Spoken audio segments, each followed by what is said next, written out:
Hi, welcome. What's going on? Bonnet Chronicles Yep. with Kendrick and Courtney. So we've been going through a period of time where we're trying to figure out what the future is gonna be. Are we gonna be good parents? We're both having these thoughts about finances and just making the right decision before the child comes. And so we thought just to put it down on video or, you know, talk about it with y'all. Because it's a whole thing. It is. It's a whole thing. And the interesting thing about it is I feel like it might have been just today, really, that we both, I think, realized that we were both having the same kind of feelings about, oh, am I going to be a good parent? Am I making the right choices? Because I feel like at this point now, with our baby being like 8 weeks and 6 days away from making her grand entrance, unless she comes early or she comes late, we're like 8 weeks and 6 days away from delivery. But it's like at this point, all the decisions that we make, it's not just for us. Like, we got a whole nother person that's going to be 100% dependent on us. The pressure's on. The pressure is on, dog. I For think real. yeah, I feel like that's maybe some of what I feel like I've been feeling. Like I told Kid earlier today, but really a few hours ago, we ran out real quick to do a quick little errand. By the time we got back, like I started overthinking too much stuff. Like, oh, gotta do this. Am I gonna have what I need to do this? What about the money for this? And this and this and this. And I was doing way too much overthinking.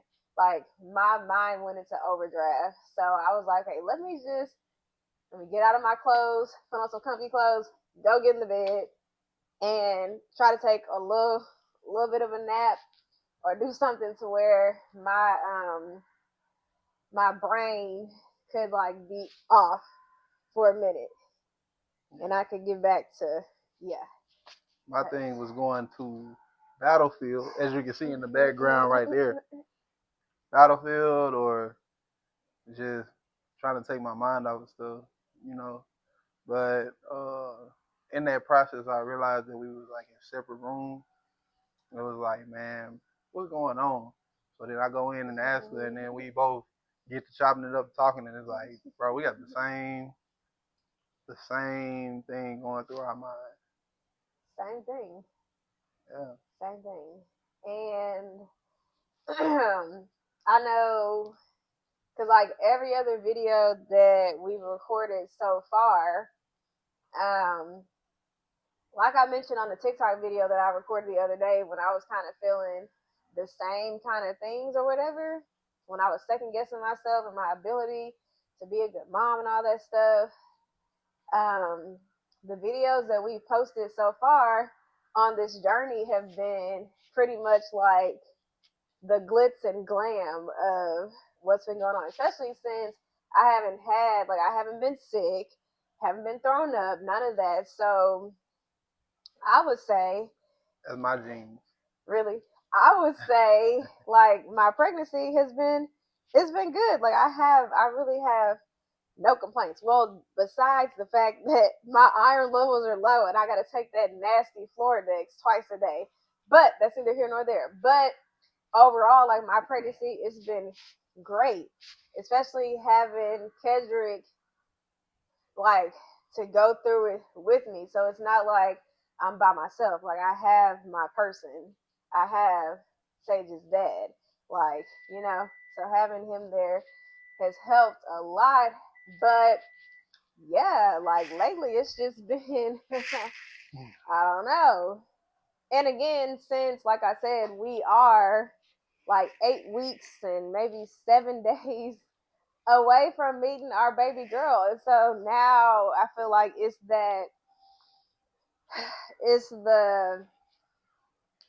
the part where, you just start having all these other feelings like second guessing and getting anxious and all that. But of course, I've been I guess reassured, you could say, by some of the people that I have on my TikTok. And then I talked to one of my older cousins the other day. She called in to check on me. And so I've been reassured that, like, it's not what I'm feeling. It's not something that every other mom that's given birth has felt at some point. So, yeah. Yeah. And as far as for me, you already know how societal norms are, where they say that the father got to take care of this, take care of that. So all the pressure of that is mounting up, especially with teaching, which I did good. 80% passed in social studies, 90 something percent passed in ELAR, 8th grade. So shout out to my 8th graders. You feel me? But other than that, I just been taking chances outside of work, and some are good, some are bad. It's a toss up right now. I don't even really know what's going on. But the only reason I'm taking these chances is because the little one's on the way. You got to make sure that everything's taken care of either before she gets here or, while they're here. So all of that is running through my mind, and I'm trying to take these chances and praying that they pay off. You know what I mean? So with that being said, when they don't go as well, it's like, oh, bruh. You know what I mean? Like, where do I go from here? But I'm gonna trust in God and see where it go from here. Yeah. And I mean, I feel like, of course, and this is something me and Ken, we talked about this like a good amount of times probably. But just thinking about piggybacking on what he just said, as far as like taking chances, hoping something sticks, something that's gonna, you know, um, bring in finances, bring in, wealth to do things that need to be done and things that you want to do, like have your needs met, but to also be able to do things you want to do. Um, we've talked about how the way, and I don't know how it is in any other country, but the way that in America kids graduate high school and right after that it's like, okay, go to college. Like, bruh, I don't even know what I want to do. Right. I don't even know what the skills that I have, the skills that I've acquired while I was in high school. I don't even know what skills go with what career, what profession, or do I even want to go to a four-year university? Do I want to go the route of picking up a trade, become an electrician, become a plumber, go to cosmetology school? Because the thing is, of course, everybody doesn't go to a four-year college. College is not for everybody. Some people take other routes and end up making more money than some of us that did go the four-year college route. So it's just like, bruh, it's wild. So I am happy that both of us realize that. So that now, once our daughter is 18, she's graduating high school. Um, like we can help her make some. Not saying that our parents didn't make like sound decisions, but we'll understand if she says, "Hey, mom, hey, dad, I want to go get my cosmetology license," and like, let's say like she's really good at doing hair. Like, okay, so that's where we can put our energy and our effort in helping her start her hair business. Because of course, there's always going to be people that want to get their hair done. Mm-hmm. So she could, and there's some high schools, of course, that have either they already had it in play, or there more high schools are starting to put it in place where they have these programs where kids they're graduating high school not with just their degree, but they might get a cosmetology certificate or whatever it is, or they might get something for plumbing or something, auto mechanics. And so, yeah, she comes to us and says, "Hey, I want to do cosmetology." Okay, so let's find a high school where that's a part of your curriculum at some point, whether it be I don't know that they would start it like freshman year because you're just getting to high school and getting situated. But maybe it's like a rotation or something in your day when you're in like your junior year, your senior year, where you have a little bit more of time from the academics. But yeah, Breathe, dog. Breathe. I am breathing. Breathe. I'm breathing hard. Nah. What? You just kept you was going. You was going. I get passionate about this conversation. Yeah, I know. Because I wasn't forced to go to a 4-year college, but that's what I knew. It was like, oh, graduate high school, go to college. Yeah. And I still don't know what I want to be when I grow up. Exactly. But we get it. We get it. Yeah, but now they do have programs and stuff in school. Long story short, the pressure of not knowing what's coming next and feeling like you got to get ready, or have it ready, it's a lot easier when you talk to each other about it. Because now I feel like the load has been lifted a little bit because I shared it, and I hope that she feels the same way. Oops, sorry. Yeah, you good. And I hope that she feels the same way. I don't know if she feels the same way because she done ran off. I'm coming back. Don't worry. Yeah. So that's about all I really had to say. Is sorry. You good? Just not knowing where to go next and being like first time full time parent and actually trying to get everything done and situated and maintaining certain lifestyles and trying to increase and manifest a better lifestyle and also taking chances to reach it and also understanding that we got to get everything going. So I don't know who else is dealing with it, but you ain't alone, Jack. There's people out here, dog. Yeah, but like I told him, this was before I was like, hey, let me just, put on some comfy clothes, go lay down, get in the bed so I can kind of shut my mind off for a little bit and stop thinking about this, that, and the other.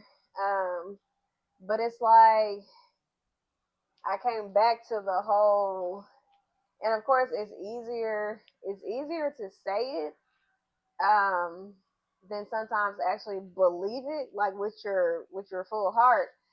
But I was like, oh, like we're gonna be fine, like we're gonna be good.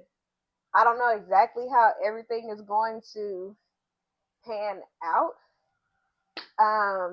Cause for me, I feel like it was the whole. I started thinking about how I'm gonna be on maternity leave, and of course, now that I'm expecting is when I realized that in America, the maternity leave for it sucks. Honestly, just to be honest, it sucks. It's like you can take that maternity leave while you're out healing from having a whole human.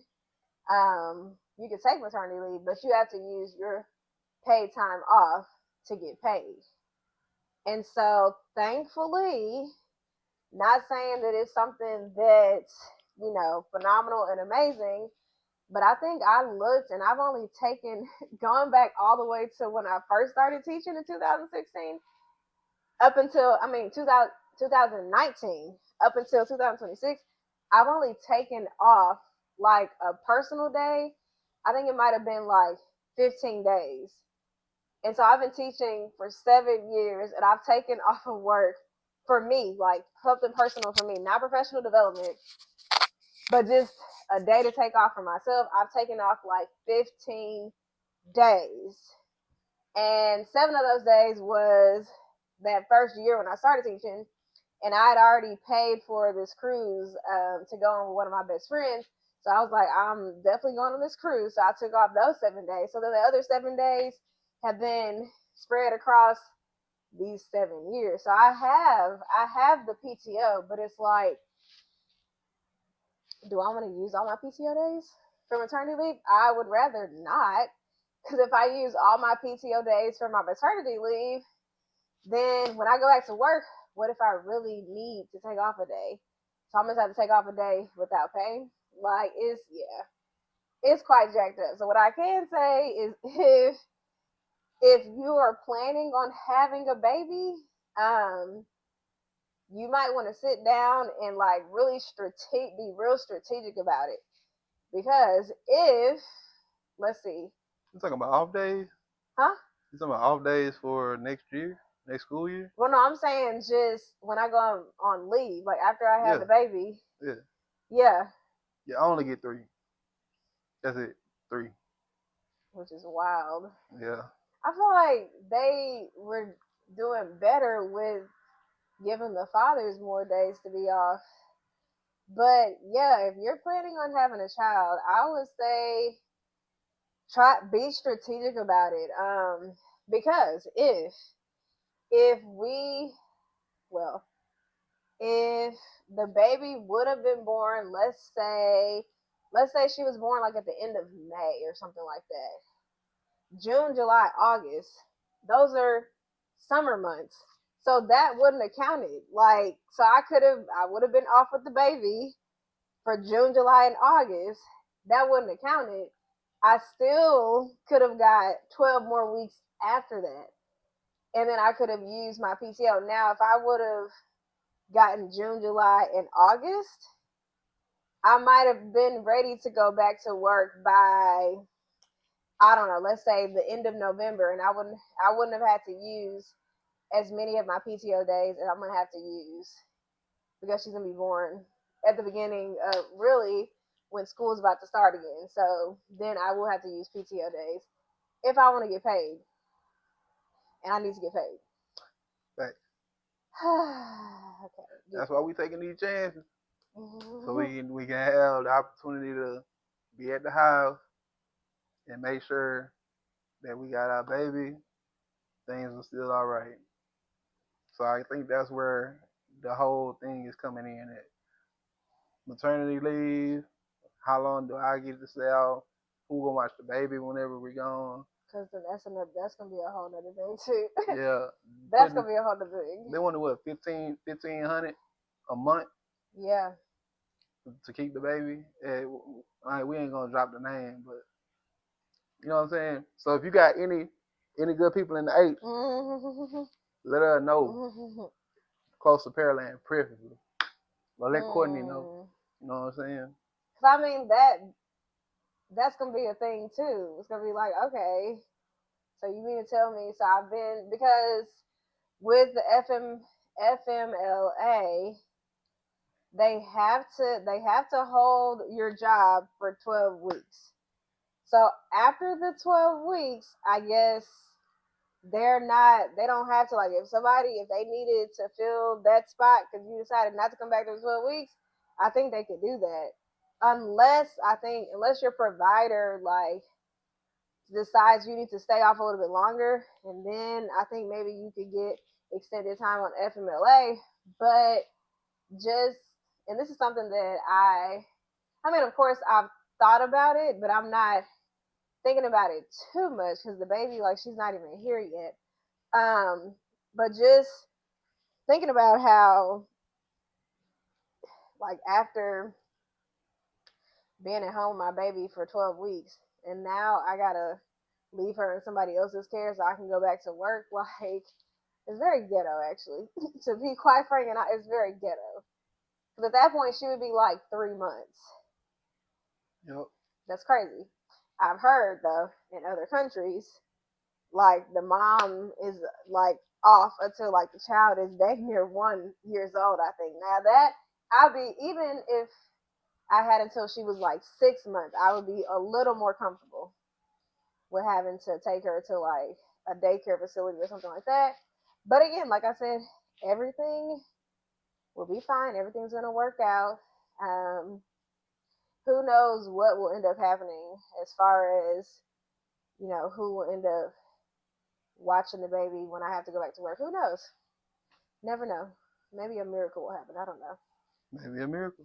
Never know. You never know. So yeah. Well, that's just a couple of thoughts. You know what I'm saying? I'm checking out. You feel me? Got anything you want to say?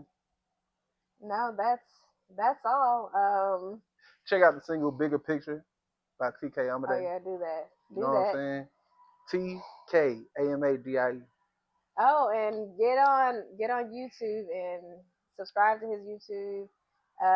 Go to Instagram, like, comment, share, subscribe, all that good stuff. Third Coast Kid. And subscribe to this YouTube channel because maybe Bonnet Chronicles could be a thing where we just come in and just have real conversations. So in the comments, let us know if you've dealt with any of the things we're talking about, or if you're dealing with any of the things that we're talking about, and let us know if there's anything that you would like us to talk about on our next video. Until next time, Peace. bye.